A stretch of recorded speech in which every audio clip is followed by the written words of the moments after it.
Maka kata Nabi SAW, engkau akan temukan orang ini paling bahagia pada hari tersebut. Dia paling bahagia, dia paling tenang. Sampai kapan saudaraku kau lewatkan malam-malam di mana Allah Azza wa Jalla memilih dan memuji serta menerima permintaan-permintaan hambanya yang sholat malam. Apa saja yang dia minta, hambaku ini saya kasih. Luar biasa.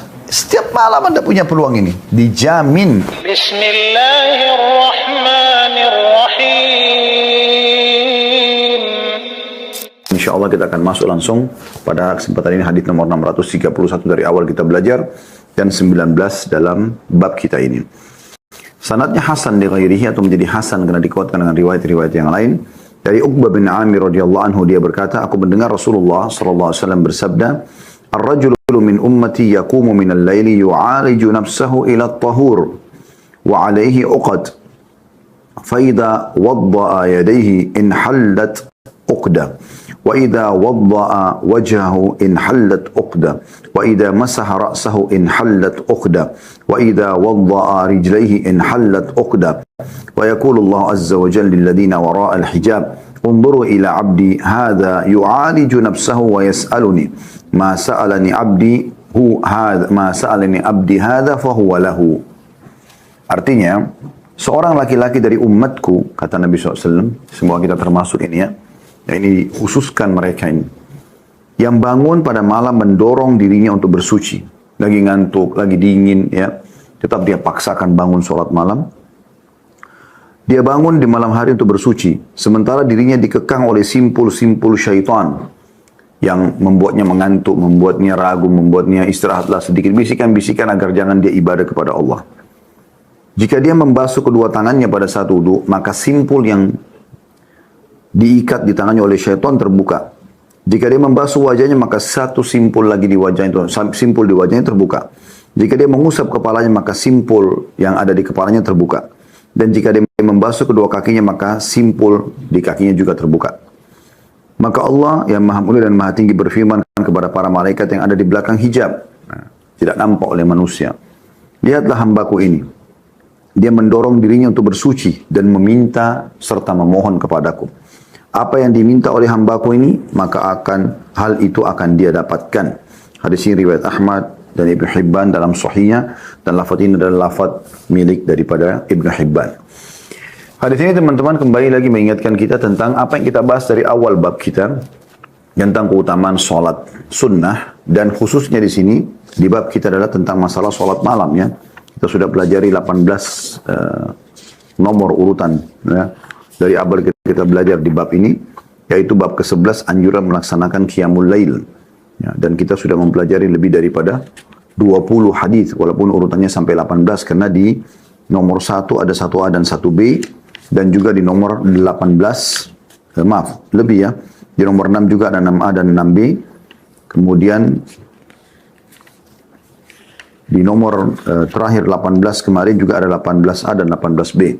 Artinya ada tambahan 3 buah hadis dari 18 berarti sudah 21 hadis. Semuanya menyebutkan tentang masalah keutamaan sholat malam. Dan sudah saya bahasakan teman-teman sekalian, sholat malam ini bagi orang-orang yang beriman, para penuntut ilmu, apalagi kalau kita bicara para ulama dan aulia, orang-orang yang lebih dekat lagi kepada Allah SWT, sudah bukan lagi saatnya negosiasi tentang sholat malam.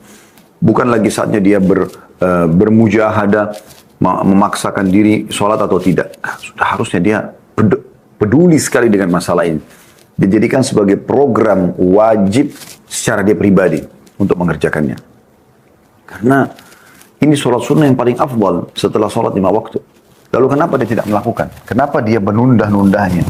Kenapa dia selalu mengatakan besok saja, lusa saja? Saya masih capek, saya masih ngantuk. Sampai kapan dia beralasan dalam argumentasi seperti ini? Sampai kapan saudaraku kau lewatkan malam-malam di mana Allah Azza wa Jalla memilih dan memuji serta menerima permintaan-permintaan hambanya yang sholat malam, apakah itu dengan berdoa ataupun dia memohon ampun dari dosa-dosanya. Sampai kapan engkau melalaikan malam-malammu sementara batas umurmu ada? Ya. Ini poin yang harus digarisbawahi benar-benar, tidak boleh sampai luput. Harusnya kita sudah memprogramkan dari sekarang, sholat malam ini adalah kewajiban rutinitasku. Mulai malam ini bunyikan jam beker, sholat malam. Tidak boleh lepas. Tidak boleh lewat sama sekali. Ya. Paksakan diri. Walaupun hanya 2 rakaat. Walaupun kemudian membaca surah-surah pendek.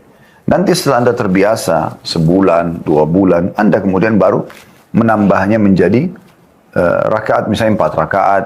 Sudah terbiasa lagi 6 rakaat, sudah terbiasa 8 rakaat, sudah terbiasa diikutkan dengan witir 1 rakaat, nanti terbiasa juga witir 3 rakaat, sehingga Anda setelah itu tinggal istiqomah menjaga 11 rakaat tersebut. Nah ini yang harusnya bukan lagi waktu untuk bernegosiasi, tetapi saatnya untuk melibatkan diri dalam ibadah ini. Karena sholat malam ini punya keutamaan yang luar biasa. Allah Azza wa Jalla menyaksikan hamba-hamba yang sholat malam itu. Ya. Bagaimana Allah SWT menggambarkan kepada Nabi-Nya Muhammad SAW di dalam satu ayat Al-Quran. Ya. Allah jelaskan, kalau seingat saya di akhir surah Al-Muzammil, ya, ayat 20-nya, surah nomor 39. Berbunyi, a'udzubillahi minasyaitonirrajim, inna rabbaka ya'lamu annaka taqumu adna min thulutsai laili wa nisfa wa thulutsa wa ta'ifatun minal ladzina ma'ak. Ya. Jadi tentu ayatnya panjang, tapi ini semua tentang sholat malam. Tapi saya bacakan terjemahnya bagian demi bagian supaya jelas. Di potongan bagian ini kata Allah SWT, sungguhnya Tuhanmu, hai Muhammad, mengetahui bahwasanya kamu berdiri atau sholat kurang dari 2/3 malam. Jadi Allah menyaksikan siapa yang sholat malam itu. Termasuk Nabi Muhammad SAW. Atau 1/2 malam. Atau 1/3-nya. Artinya dari awal malam ada yang sholat Allah lihat. Pertengahan malam Allah lihat. Akhir malam pun Allah lihat. Dan demikian pula segolongan dari orang-orang yang bersama kamu. Apakah sholat bersama Nabi SAW atau jadi pengikut Nabi Muhammad SAW. Ya. Jadi ini Allah SWT memastikan masalah itu. Kemudian Allah berfirman lagi. Wallahu yuqaddirul layla wan nahar. Alima allan tuhsuhu fataba alaikum. Faqra'u ma tayassara minal Qur'an. Alima an sayakunu minkum marda wa akharuna yadribuna fil ardi wa yabtaguna min fadlillahi wa akharuna yuqatiluna fi sabilillah faqra'u ma tayassara min wa aqimus salata wa atuz zakata wa aqridullaha qardan hasana wa ma tuqaddimu li anfusikum min khairin tajiduhu indallahi huwa khairan wa a'zama ajra wastaghfirullaha innallaha ghafurur rahim. Artinya, dan Allah menetapkan ukuran malam dan siang. Artinya semua ada ukurannya. Dan ada ibadah yang diperintahkan dan hanya diterima di siang hari. Ada ibadah juga diperintahkan dan diterima di malam hari. Dan Allah mengetahui bahwa kamu sekali-kali tidak akan menentukan batas-batas waktu itu. Ya. Maka dia memberikan keringanan kepadamu. Artinya bisa saja kita bangun tidak selamanya on time. Tapi kita bisa tinggal Allah SWT mudahkan. Ya, panjang waktunya bisa kita pilih. Dan dia memberikan keringanan kepadamu. Karena itu bacalah Al-Quran yang mudah bagimu. Atau bacalah yang mudah bagimu dari Al-Quran. Dia Allah mengetahui bahwa akan ada di antara kamu orang-orang yang sakit dan orang-orang yang berjalan di muka bumi mencari sebagian karunia Allah. Dan orang-orang lain ada yang berperang juga jalan Allah. Dan maka bacalah apa yang mudah bagimu dari Al-Quran dan dirikanlah solat, tunaikanlah zakat dan berikanlah pinjaman kepada Allah, pinjaman yang baik. Maksudnya mengutangkan orang atau bersedekah. Dan kebaikan apa saja yang kamu perbuat untuk dirimu, niscaya kamu memperoleh balasannya di sisi Allah sebagai balasan yang paling baik dan paling besar pahalanya. Dan mohonlah ampunan kepada Allah, sungguhnya Allah Maha Pengampun lagi Maha Penyayang. Jadi di malam hari itu teman-teman yang ingin saya titik beratkan dari ayat ini, ayat 20 dari surah Al-Muzammil, bagaimana Allah melihat orang itu. Bagaimana bisa anda nyenyak tidur di atas ranjang sementara Allah sedang melihat hamba-hambanya, di mana orang-orang saleh mereka bersaing menyampaikan hajat-hajatnya kepada Allah. Mereka terus bermunajat agar diampuni dosa-dosanya. Bangun wahai saudaraku. Dan cukuplah kelalaian sekian tahun anda lalaikan. Ya, cukup. Kita semua pernah lalai, tapi jangan lalai terus menerus. Kembali kepada Allah Subhanahu Wa Taala. Dirikan sholat malam itu. Ya. Puasalah. Ya. Bacalah Al-Quran. Berzikirlah. Sudah saatnya berubah menjadi orang lebih baik. Kalau anda ikutin tema kami, kiat-kiat hijrah ya. Biasanya kita bahas di hari Selasa. Dan Alhamdulillah sudah akan selesai, tinggal 1 kali pertemuan lagi.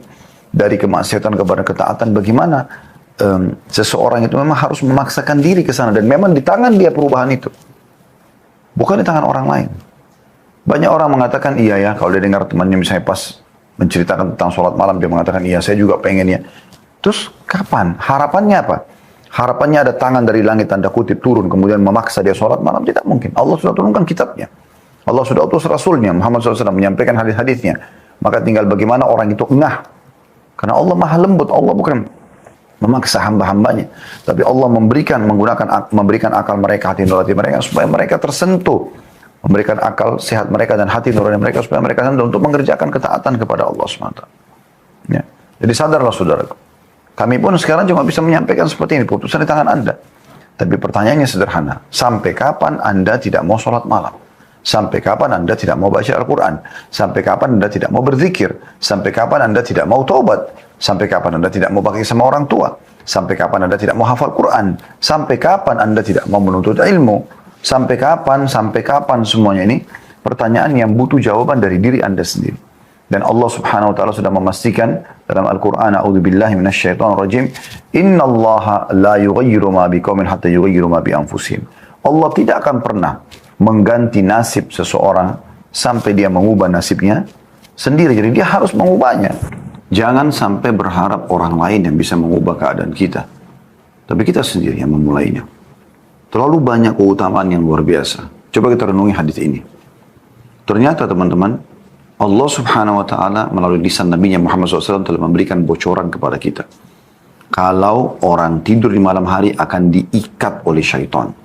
Ikatan ini teman-teman, ya, tujuannya agar Anda malas untuk bangun sholat malam. Bayangkan saking tingginya derajat sholat malam itu, walaupun dia sunnah, sholat sunnah, sampai-sampai syaitan khusus mengikat orang supaya dia tidak ikut sholat malam, supaya dia tidak bangun pada malam hari itu. Itu kerugian bagi dia.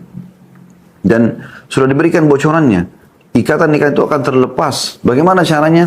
Perhatikan, paksakan diri. Ya. Di sini dikatakan seorang laki-laki dari umatku bangun malam mendorong dirinya.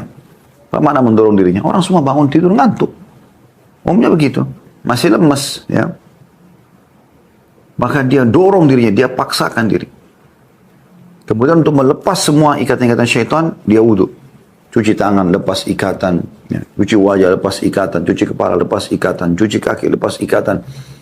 Kemudian kalau dia sholat, ya, maka juga lepas ikatan seluruhnya.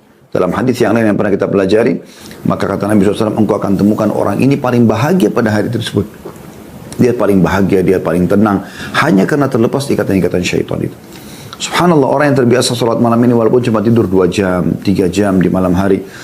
Tapi dia bangun, dia sholat malam. Dia rutinkan sholat malam, dia rutinkan ayat-ayat yang harus dia selesaikan antara dia sama Tuhannya. Dia baca 10 ayat, 20 ayat, 100 ayat, 1000 ayat. Maka ini teman-teman sekalian ya, akan membuat walaupun 2-3 jam di pagi hari Anda akan lihat muka mereka bercahaya, segar. Gak ada sesuatu yang jadi beban bagi mereka. Bukan karena kurang tidur kemudian mereka sakit. Enggak. Karena Allah SWT menyebutkan tentang ciri mereka. Kanu qalila minal laili ma yahja'un. Mereka sedikit sekali tidur di malam hari. Memang begitu ciri. Jadi bukan banyak tidur di malam hari orang-orang beriman itu. Justru dia sedikit tidurnya. Ya. Ini poin yang mesti digarisbawahi teman-teman sekalian. Jadi pelajaran pertama dari hadis adalah anjuran untuk sholat malam. Dan penekanannya di sini harus memaksakan diri. Karena perhatikan jelas ya hadisnya, dia mendorong dirinya, dia memaksakan itu.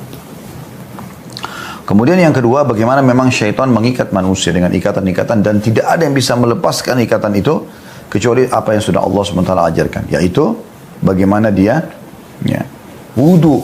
Ya, dalam riwayat lain sholat, dalam riwayat lain dia sholat, gitu kan. Nah. Kemudian yang ketiga, bagaimana Allah subhanahu wa ta'ala menjanjikan orang yang bangun sholat malam mustajab doa. Di potongan akhir hadis, ya, pada saat Allah mengatakan kepada para malaikatnya yang ada di sekeliling Allah subhanahu wa ta'ala, undur ila abdi hadha yu'aliju nafsahu wa yas'aluni. Perhatikan hambaku ini. Dia mendorong dirinya, memaksa dirinya untuk beribadah dan memohon kepadaku. Apa lalu hadiahnya dari Allah? Ya. Ma sa'alani abdi hadza fahuwa lahu. Apa saja yang dia minta, hambaku ini saya kasih. Ini luar biasa. Setiap malam Anda punya peluang ini. Dijamin Allah langsung yang merespon ya, bahwasanya apa yang dia minta saya kasih. Dan ini terus, hadis ini akan turun-temurun dibacakan dari seorang guru kepada muridnya, terus saja sampai menjelang hari kiamat. Tidak akan pernah hilang hadis Nabi SAW ini. Terbukti sudah 1400 tahun yang lalu masih sampai kepada kita. Dan kita masih dengarkan pada kesempatan ini. Al-Mundhiri pun rahimahullah, penulis buku ini sudah lama meninggal. Kita masih pelajari hadisnya. Dan akan terus begitu teman-teman. Bukan cuma di Indonesia, di seluruh dunia para dai-dai yang membaca buku ini akan menyampaikan hadis ini tentunya. Jadi ini luar biasa. Peluang setiap malam hajat Anda bisa Anda sampaikan. Ada yang mengatakan, Ustaz, saya sudah sholat malam, saya sudah sampaikan hajat saya, tapi saya belum lihat hasilnya. Hati-hati teman-teman sekalian. Allah tidak mungkin ya tanda kutip sini ya mengingkari janjinya. Karena Allah memang mengatakan, Inna Allah la yukhliful mi'ad. Allah tidak akan pungkiri janjinya.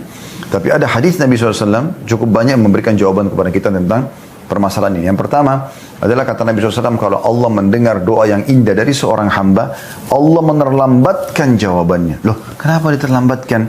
Yang tadinya harus didapatkan hari ini ditunda, lusa, ya mungkin 3 hari, 5 hari, 10 hari lagi ke depan.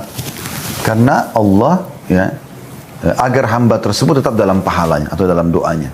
Jadi kalau hari kiamat nanti kita lihat, oh ternyata dulu tuh saya minta menikah sama fulan, Allah belum kasih pada tahun itu, Allah kasih tahun depannya. Oh ternyata pada saat saya sakit, Allah tidak sembuhkan tahun itu tapi tahun depannya. Oh ternyata saya minta usaha, modal usaha sama Allah, minta rezeki, Allah belum kasih tahun itu tapi Allah kasih tahun depan. Oh hikmahnya supaya dalam 1 tahun saya terus berdoa. Dan tahun depan juga saya dikasih. Saya dapat urusan saya itu dan saya bisa menikmati pernikahan saya bisa menikmati usaha saya bisa sembuh dari penyakit saya, tapi juga ada plus pahala 1 tahun berdoa.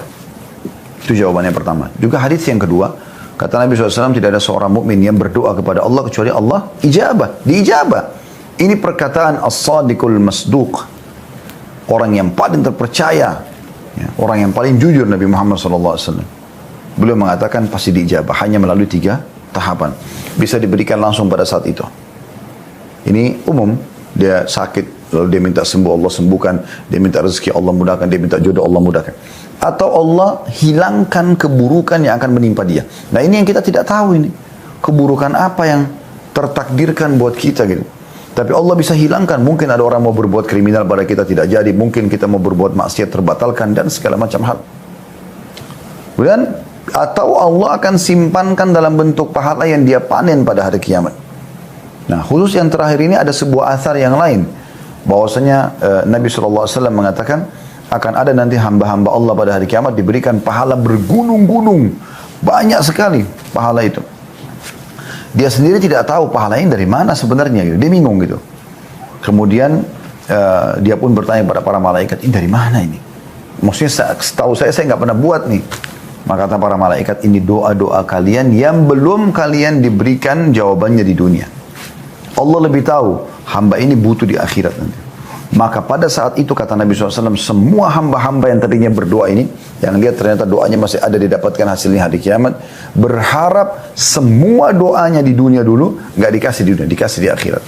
Karena dia tahu ini akan sangat membantu dia untuk sampai pada derajat yang tinggi di surga. Ini kan luar biasa teman-teman sekalian. Ini hal yang luar biasa yang harusnya menjadi target setiap orang beriman. Ini bukan main-mainin. Ya. Ini bukan main-main. Dan kita harus bersangka baik dengan Allah Subhanahu wa taala karena kata Nabi SAW, Allah berfirman dalam hadis qudsi, ana inda dhanni 'abdi bi. Saya sesuai dengan prasangkaan hamba-Ku, gitu kan? Jadi Allah Subhanahu wa taala mengatakan dia sesuai dengan prasangka hamba. Jadi kita sangka baik atau sangka buruk. Kalau kita sangka oh Allah pasti menunda ini karena ada kebaikan yang Allah janjikan lebih besar. Mungkin dan begitu kita sangka baik, maka itu kita akan berikan sesuai dengan prasangka kita. Atau kita sangka buruk, maka Allah akan berikan sesuai dengan prasangka kita pula pada saat itu. Jadi harus kita sangka baik dengan Allah Subhanahu wa taala. Minta kepada Allah teman-teman sekalian sesuatu ya, yang walaupun mustahil di mata Anda, mustahil di mata manusia, selama bukan melanggar hukum Allah, bukan yang haram, minta. Enggak ada masalah. Ya. Minta saja. Nabi Zakaria alaihissalam minta anak dari istrinya yang mandul. Bayangkan aja. Mandul sudah jelas nggak bisa. Itu disebutkan dalam surah Maryam. Wa mra'ati akir. Istriku mandul ya Allah. Maka Nabi Zakaria alaihissalam Allah berikan anak Yahya alaihissalam di umur sudah 100 tahun.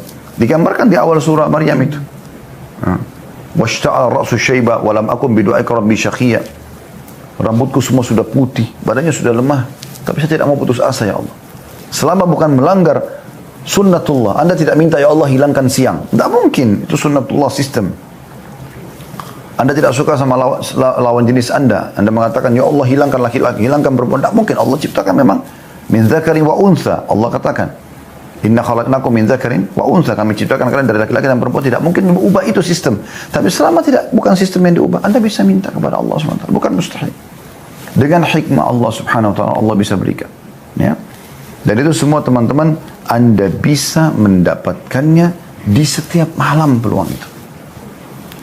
Baik teman-teman sekalian, kita lanjutkan hadis selanjutnya tentang keutamaan dan anjuran sholat malam, yaitu hadis nomor 632 dari awal kita belajar dan urutan 20 dalam bab kita ini, bab ke-11 anjuran sholat malam. Dengan sanad sahih dari Abdullah bin Qais radhiyallahu anhu, dia berkata, Aisyah radhiyallahu anha berkata, la tada' qiyamal lail fa inna Rasulullah sallallahu alaihi wasallam kana la yada'uhu wa kana idza marida aw kasila shalla qa'idan. Jangan tinggalkan qiyamul lail. Ini kata Aisyah Ummul Mukminin radhiyallahu anha. Dia nasihatin Abdullah bin Qais. Karena Rasulullah SAW tidak pernah meninggalkannya. Jika beliau sakit atau betul-betul lagi jenuh, ya, maka beliau tetap sholat walaupun dalam kondisi duduk. Hadis ini riwayat Abu Daud dan Ibnu Khuzaimah dalam sahihnya. Ya. Hadis ini ya, ada sebuah informasi penting dari istri yang mulia, Aisyah radhiyallahu anha, istri Nabi SAW, ya, bagaimana beliau menggambarkan tentang suaminya yang memang panutan umat ini mengerjakan sholat malam, dan bagaimana Nabi SAW tidak pernah meninggalkan sholat malam ini bagaimanapun keadaannya, sampai pada tingkat sakit pun tetap sholat walaupun itu harus duduk, walaupun sholatnya juga harus diringankan. Nah, ini menandakan ada motivasi yang sangat besar kenapa Nabi SAW menjaganya. Di beberapa riwayat yang sebelumnya yang kita pelajari juga bagaimana Nabi SAW sholat malam disampaikan juga oleh Aisyah radhiyallahu anha sampai kaki beliau bengkak. Ada riwayat lain, ya, telapak kaki dan betis beliau bengkak. Ada riwayat lain juga mengatakan ya, pecah-pecah tumitnya sallallahu alaihi wasallam. Dan pada saat Aisyah tanya, ya Rasulullah, kenapa Anda lakukan ini? Anda sudah diampuni dosa Anda yang lalu dan akan datang. Anda seorang Nabi. Kenapa harus sampai seperti ini memaksakan diri? Kata Nabi SAW, afala akunu abdan syakura. Apakah tidak bisa aku menjadi seorang hamba yang bersyukur? Dan memang teman-teman kalau kita renungi ini, terlalu banyak nikmat Allah Subhanahu Wa Taala yang meningkat kepada kita, menimpah kepada kita. Bagi anda yang masih Allah berikan kesehatan, mata kita, Masya Allah masih bisa melihat, semoga Allah jaga sampai kita meninggal, normal, baik. Telinga kita masih bisa mendengar, hidung kita masih bisa menghirup dan membedakan mana bau wangi, bau busuk, masih bisa bernafas. Lidah kita bisa membedakan mana asin, mana manis. Ya, bibir kita masih bisa berfungsi, gigi masih bisa berfungsi, seluruh kulit, tulang-tulang, anggota tubuh, kemaluan kita masih berfungsi. Ini nikmat yang melimpah yang luar biasa. Wahai yang sudah menikah, sekali saja interaksi biologis anda, sebuah nikmat yang tidak terhingga. Sudah berapa tahun anda lakukan perbuatan tersebut? Sekali saja saudaraku kita bisa makan yang enak, dan kita terus bisa makan setiap harinya. Itu nikmat yang tidak terhingga. Haus kita setiap hari kita rasakan haus, bisa hilang. Yang karena rutinnya kita lakukan dan mudahnya kita dapatkan air sampai kita menganggap itu seperti bukan nikmat, padahal sebuah nikmat yang luar biasa gitu, ya.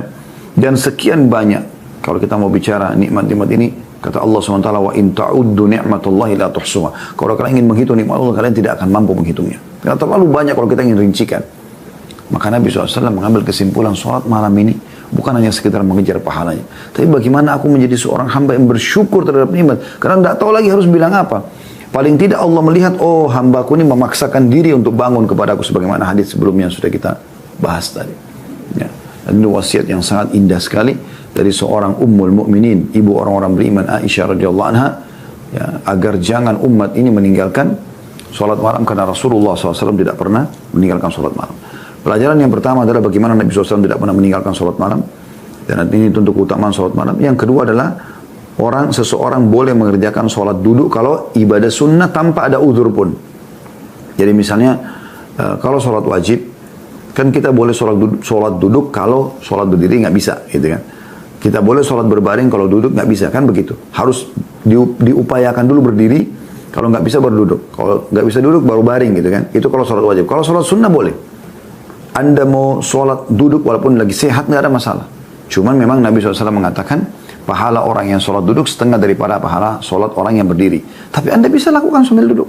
Kalau memang anda betul-betul lelah, ngantuk, capek, ya, sebagaimana dikatakan dalam hadis ini.